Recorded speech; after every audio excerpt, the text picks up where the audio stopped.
নমস্কাৰ, আজি আমি দশম শ্ৰেণী গণিতৰ অনুশীলনী 1.4 কৰিম।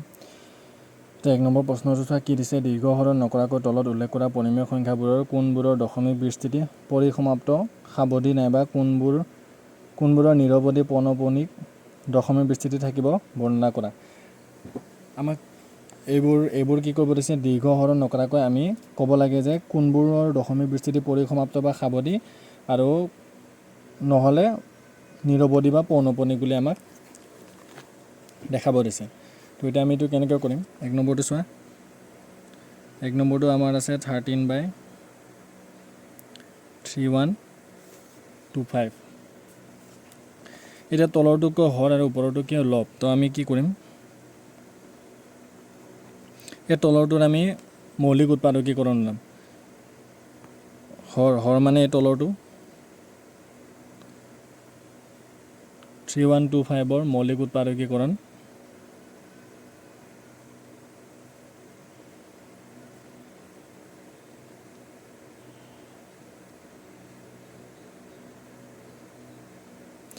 মৌলিক উৎপাদকীকৰণ। তো আমি ইয়াক কি কৰিম, চুটিহৰণ কৰিম 3125 5 ইয়াক কিমান হ'ব 625। ইয়াক আৰু এবাৰ 5 দিব পাৰিম।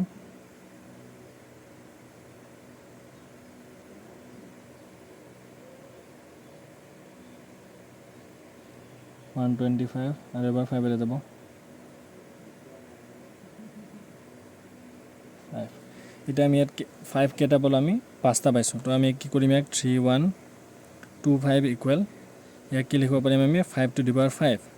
এতিয়া আমি ইয়াক কি কৰিব পাৰিম, 2 to the power not into 5 to the power 5। 2 to the power not আমি কি পাইছিলোঁ, a to the power not মানে কিমান 1 হয়, গতিকে 2 to the power not মানে কিমান হ'ব 1 হ'ব। তো এইটো কিমান হ'ব আমাৰ, এইটো কিমান হ'ব 2 to the power not into 5 to the power 5। তো এইটো কি হ'ব 2 to the power not মানে 1 into 5 to the power 5, গতিকে 5 to the power 5 থাকিল আমাৰ। তো এতিয়া আমি অনুশীলনী উপপাদ্য 1.6ত কি পাইছিলোঁ, উপপাদ্য 1.6ত দিয়া আছে যে ধৰা x = p/q এটা পৰিমেয় সংখ্যা যাতে n আৰু m অবিয়োগাত্মক মানে কি ধনাত্মক সংখ্যাৰ ক্ষেত্ৰত কিউ হৰটোৰ মানে তলৰটোৰ কথা কৈছে, হৰটোৰ মৌলিক উৎপাদকীকৰণ 2 to the power n 5 to the power m আৰ্হিৰ, তেন্তে xৰ এটা সাৱধি দশমিক বিস্তৃতি আছে। মানে আমাক কি কৈছে, যদি p/q পৰিমেয় সংখ্যা এটা দিয়া থাকে আৰু এই কিউৰ মৌলিক উৎপাদকীকৰণ যদি 2 to the power n আৰু 5 to the power m আৰ্হিত থাকে, তেন্তে সেই সংখ্যাটোৰ দশমিক বিস্তৃতি কি হ'ব, আমাৰ সাৱধি বা পৰিসমাপ্ত। গতিকে আমাৰ প্ৰশ্নটো দিছিল পৰিসমাপ্ত নাইবা নিৰৱধি পৌনঃপুনিক বুলি আমাক বৰ্ণনা কৰিব লাগে। তো আমি ইয়াত কি পালোঁ, এতিয়া এইমাত্ৰ আমি উপপাদ্যত পালোঁ যে 2 to the power n আৰু 5 to the power m আৰ্হিৰ হ'লে দশমিক বিস্তৃতি পৰিসমাপ্ত। গতিকে ইয়াত কি পাইছোঁ, 2 to the power n into 5 to the power m। তো আমি কি কৰিব পাৰিম, যিহেতু 3125ৰ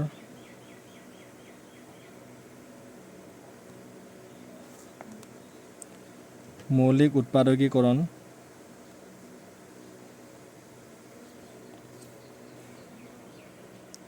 2 to the power n into 5 to the power m আৰ্হিৰ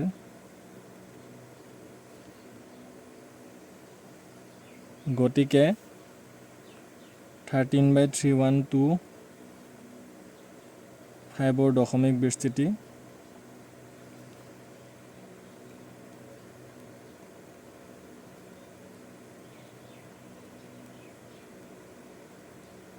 পৰিসমাপ্ত। এতিয়া 2 নম্বৰটো চোৱা, 2 নম্বৰটো কি দিছে আমাক 17/8। গতিকে ইয়াক আমি আগৰটোৰ নিচিনাই কৰিম, কি হ'ব হৰ 8ৰ মৌলিক উৎপাদকীকৰণ। আগে আমি 8ৰ মৌলিক উৎপাদকীকৰণ ওলাম।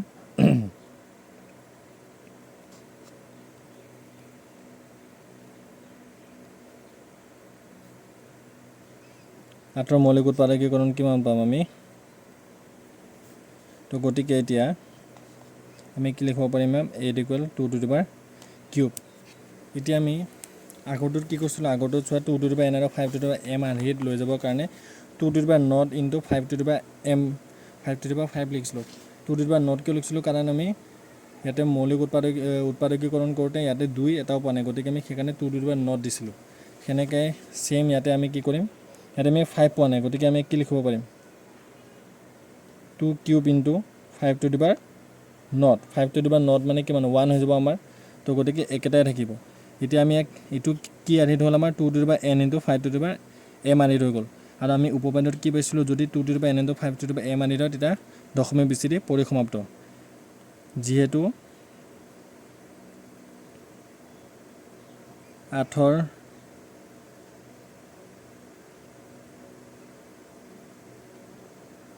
মৌলিক উৎপাদকীকৰণ 2 two the power n into 5 to the power m আধিৰ গতিকে 17/8ৰ দশমিক বিস্তৃতি পৰিসমাপ্ত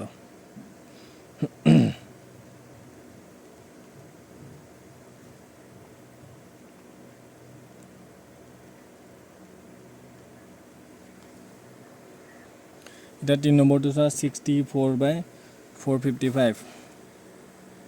ইয়াকো আমি সেম আগৰটোৰ নিচিনাই কৰিম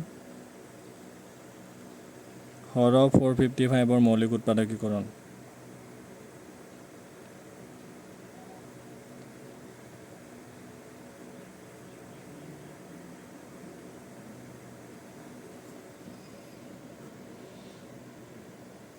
কিহেৰে কৰিব পাৰিম 5 কৰিব পাৰিম ইমান 7 যাব কিমান 13 তো আমি ইয়াক এতিয়া কি লিখিব পাৰিম 455 ইকুৱেল 5 ইনটু 7 ইনটু 13 এতিয়া চোৱা ইয়াতে আমি আগৰকেইটাত আমি অকল 5 পাইছিলোঁ নহ'লে অকল 2 পাইছিলোঁ তো এতিয়া আমি ইয়াতে কি পাইছোঁ 5 7 13 পাইছোঁ এইটো এতিয়া আমি অলপ বেলেগ পাই গ'লোঁ তো এতিয়া আমাৰ উপপাদ্য এটা আছে উপপাদ্য 1.7ত চোৱা কি দিয়া আছে ধৰা x ইকুৱেল p বাই কিউ এটা পৰিমেয় সংখ্যা যাতে হৰ কিউৰ মৌলিক উৎপাদকীকৰণটো 2 টু দি পাৱাৰ n আৰু 5 টু দি পাৱাৰ m আদিৰ নহয় য'ত n m অবিয়োগাত্মক সংখ্যা মানে কি ধনাত্মক সংখ্যা তেন্তে xৰ এটা দশমিক বিস্তৃতি থাকিব যি অপৰিসমাপ্ত বা নিৰৱধিক পৌনঃপুনিক মানে ইয়াতে কৈছে কি যদি তলৰটো 2 টু দি পাৱাৰ n আৰু 5 টু দি পাৱাৰ m আদিত নহয় তেন্তে কি হ'ব তেন্তে আমাৰ এইটো দশমিক বিস্তৃতি নিৰৱধি পৌনঃপুনিক বা অপৰিসমাপ্ত হ'ব গতিকে আমি কি লিখিব পাৰিম যেটো 455ৰ মৌলিক উৎপাদকীকৰণ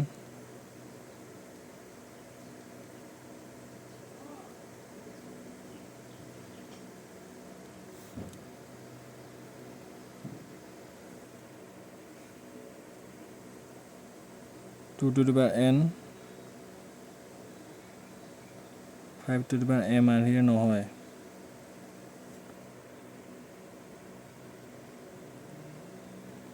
গতিকে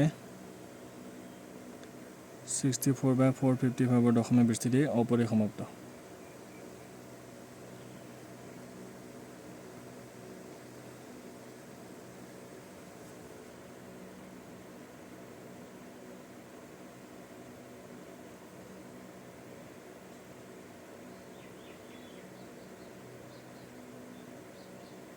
দশমিক বিস্তৃতি নিৰৱধি পৌনঃপুনিক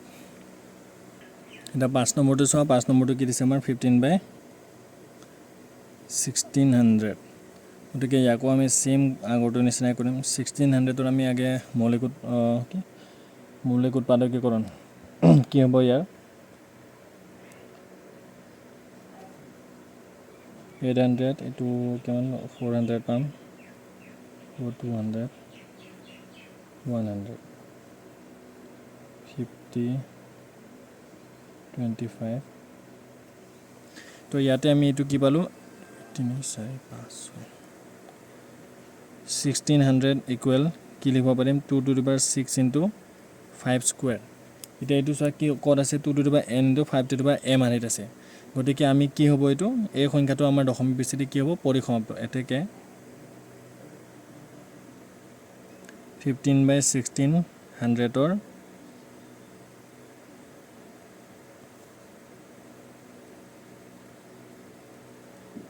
দশমিক বিস্তৃতি পৰিসমাপ্ত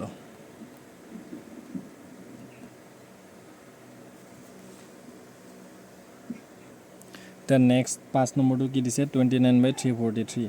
এতিয়া আমি যদি 343 উৎপাদকীকৰণ কৰোঁ তো এইটো কি হ'ব 343 আমি কেনে কৰিব পাৰোঁ 7 দিব পাৰিম 49 7 7 49 গতিকে এইটো কি পালোঁ 343 ইকুৱেল 7 কিউব এইটো 2 টু দি পাৱাৰ n আৰু 5 টু দি পাৱাৰ m আৰু আহিছেনে নাই আহা গতিকে ইয়াৰ দশমিক বিস্তৃতি কি হ'ব আমাৰ নিৰৱধি পৌনঃপুনিক এতেকে 29/343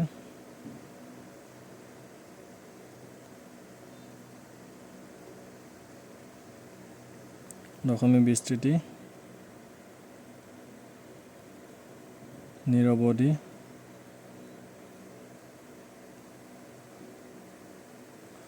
পৌনঃপুনিক এটা 6 নম্বৰটো কি দিছে 23/2 কিউব ডট 5 স্কয়াৰ তো এতিয়া আমাক এটো একো কৰিব নালাগে এটো আগৰ পৰা আমাৰ 2 two the power n * 5 to the power m আনিতে আছে গতিকে আমি ইয়াক ডাইৰেক্ট লিখি দিলে হ'ল যেহেতু হৰ 2 কিউব 5 স্কয়াৰৰ মৌলিক উৎপাদকীকৰণ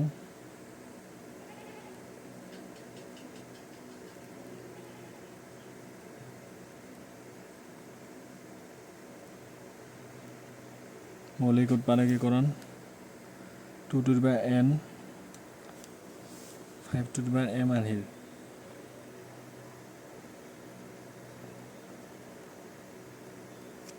গতিকে 23/2 কিউব ডট 5 স্কয়াৰৰ মৌলিক উৎপাদকীকৰণ দশমিক বিস্তৃতি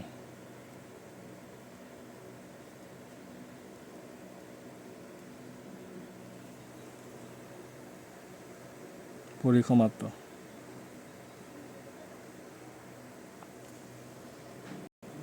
এটা 6টো চোৱা 6টো প্ৰশ্নৰ নিচিনা সেমে পাছৰটোত আমাক পাছৰটোত যেনেকৈ আগৰ পৰা ভাঙি দি আছিল 6টোত যেনেকৈ আগৰ পৰা ভাঙি দি আছিল 7টোতো আমাৰ আগৰ পৰা ভাঙি দি আছে আমি ইয়াতে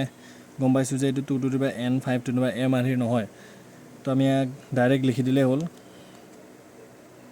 সলিউশন যেহেতু Har 2 square dot 5 to the power 7 dot 7 two the power 5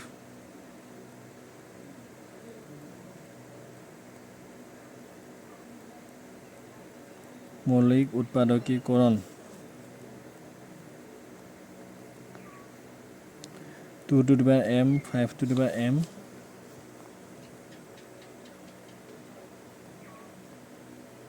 আৰহিত নাই গতিকে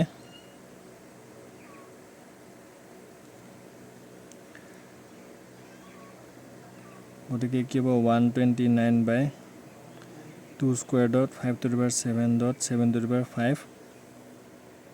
বৰ দশমিক বিস্তৃতি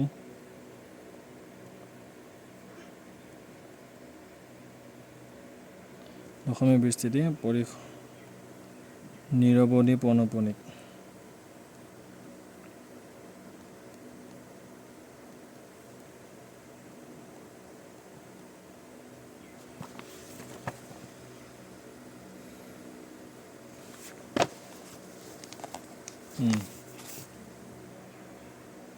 এটা 8 নম্বৰটো চোৱা 8 নম্বৰটো কি দিছে 6/15 আমি এই 6/15 কি কৰিব পাৰোঁ 3 ৰে এক দুবাৰ দিব পাৰোঁ আৰু ইয়াক কে দিব 5 বাৰ তো গতিকে এইটো কি হৈ গ'ল আমাৰ 2/5 এতিয়া আমি কি কৰোঁ হৰ যোনটো আমি হৰ মানে কোনটো তলৰটোত আমি মৌলিক উৎপাদকীকৰণ ওলা তো 5ৰ মৌলিক উৎপাদকীকৰণ কি পাম আমি 5 পাম গতিকে এইটো কি লিখিব পাৰিম 5 = 5 ইয়াক কি লিখিব পাৰিম 2 two the power not into 5 গতিকে এতিয়া আমাৰ এইটো 2 two the power n * 5 to the power m আহি গ'ল গতিকে এইটো কি হ'ব আমাৰ ইয়াৰ দশমিক বিস্তৃতি কি হ'ব পৰিসমাপ্ত গতিকে লিখি দিলোঁ যেহেতু হৰ 5ৰ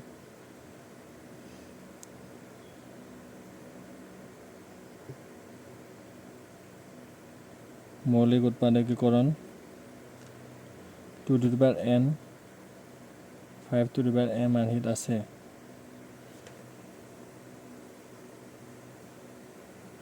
গতিকে কি হ'ব 6/15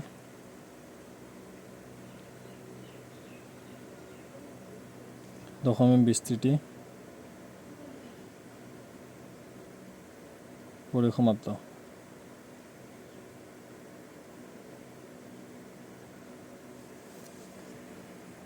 এটা কুৱেশ্যন নম্বৰ 9টো চোৱা এটা কি দিছে 35/50 তো আমি ইয়াক আগৰটো নিচিনা যদি হৰটোৰ তখন মৌলিক উৎপাদকীকৰণ কৰোঁ কি হ'ব এইটো 225 গতিকে আমি 50 কি লিখিব পাৰোঁ 2 × 5 স্কুৱেৰ এইটো এতিয়া কিমানত আহি গ'ল আমাৰ 2 to the power n আৰু 5 to the power m আনিল তো ইয়াতে লিখি দিবা যিহেতু 50 ৰ মৌলিক উৎপাদকীকৰণ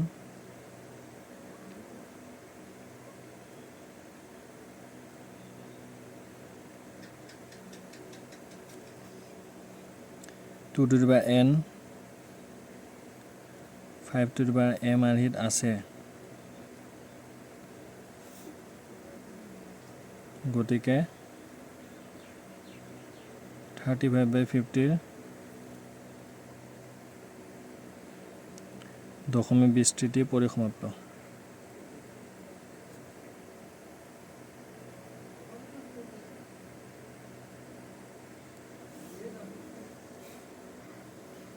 এটা কোৱেশ্চন নম্বৰ 10 টো চাকে দিছে 77/210 তো আমি 77/210 কি কৰিব পাৰিম আগৰটো নিচিনা আমি কাটিব পাৰিম 7 এৰে 11 বাৰ ইয়াক যাব আমাৰ 30 বাৰ গতিকে এইটো কি পাছিল 11/30 এটা আমি 30 ৰ মৌলিক উৎপাদকীকৰণ কৰিম তো এইটো হ'ব 30 কিমান 15 আৰু এইটো কি হ'ব তো আমি এতিয়া কি পালো 30 = 2 × 3 × 5 ইয়াতে আমি 3 এটা পাই গ'লো 3 এটা এক্সট্ৰা পাই গ'লো গতিকে এইটো 2 to the power n আৰু 5 to the power m আৰ্হিত নাই তো গতিকে ইয়াৰ দশমিক বিস্তৃতি কি হ'ব আমাৰ নিৰৱধি পৌনঃপুনিক যিহেতু 30 ৰ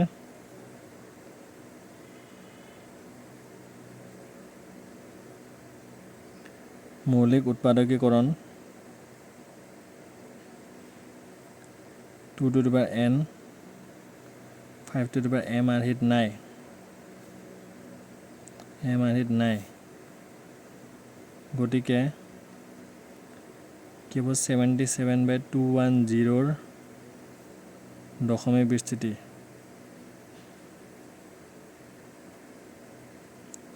বিস্তৃতি নিৰৱধি পৌনঃপুনিক